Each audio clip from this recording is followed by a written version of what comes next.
Hello friends, आज हम प्रमेय 7.3 करेंगे। हमारा प्रमेय है किसी त्रिभुज के बराबर कोणों की सम्मुख भुजाएं बराबर होती हैं। ये हमारा प्रमेय है। इसका मतलब कह रहा है किसी त्रिभुज के, तो यानी ये हमारा त्रिभुज है, इसमें बराबर कोणों की, ये दो कोण हमारे बराबर हैं। कह रहा है अगर ये दो कोण हमारे बराबर होंगे तो उनके सम्मुख के, इसके सामने ये, इसके सामने ये, तो ये जो सम्मुख भुजाएं हैं यानी ए बी और ए सी, ये दोनों भुजाएं भी बराबर होंगी। ये प्रमेय 7.3 हमारा प्रमेय 7.2 का ही उल्टा है। तो आइए इसकी उपपत्ति करते हैं। तो जो जो हमें दिया है सबसे पहले हम उसे लिख लेते हैं। दिया है त्रिभुज ए बी सी। हमारे पास एक त्रिभुज है ए बी सी, इसमें कोण बी कोण सी के बराबर है। कोण बी बराबर कोण सी है। हमें सिद्ध क्या करना है? हमें सिद्ध करना है, सिद्ध करना है। हमें सिद्ध करना है कि ए बी बराबर ए सी है। ए बी बराबर ए सी, हमें ये सिद्ध करना है। उसके लिए हम क्या करेंगे?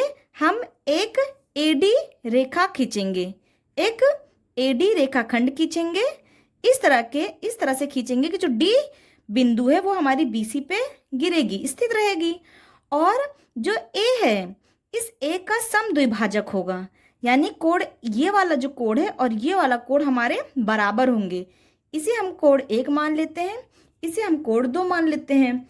यानी एडी रेखाखंड कोण 1 का समद्विभाजक होगा, यानी कोण 1 और कोण 2 के बराबर होगा। तो हम लिख लेते हैं, हम कोण ए का समद्विभाजक खींचेंगे। हम कोण ए का समद्विभाजक खींचेंगे एडी। ये एडी, जो एडी रेखा है, ये कोण ए का समद्विभाजक करेगा। जहां डी बिंदु, जहां हमारी जो डी बिंदु है वो बीसी पर स्थित है, वो बीसी पर स्थित है। जो हमारी डी बिंदु है वो हमारी बीसी पर स्थित है। अब हमारे पास दो त्रिभुज मिलेंगे, एक त्रिभुज है ए डी बी और दूसरा त्रिभुज मिलेगा हमारा ए डी सी। तो सबसे पहले हम इसे रफ में बना लेते हैं। ये हमने दोनों त्रिभुज बना लिए। ये ए डी बी है, ए डी बी, और ये त्रिभुज भी हम इसी प्रकार से बनाएंगे। तो ये हो जाएगा हमारा ए, ये डी, ये सी यहाँ पे आ जाएगा। यहाँ पे ये कोण हमारा कोण 1 है, A B A D, B A D कोण 1 है, और सी ए डी कोण 2 है, सी ए डी हमारा ये कोण 2 है। यहाँ हमारे पास कोण बी कोण सी के बराबर दिया है, कोण बी और कोण सी भी हमारा बराबर दिया है। तो हमने ये अपने डायग्राम में यहाँ पे बना लेते हैं।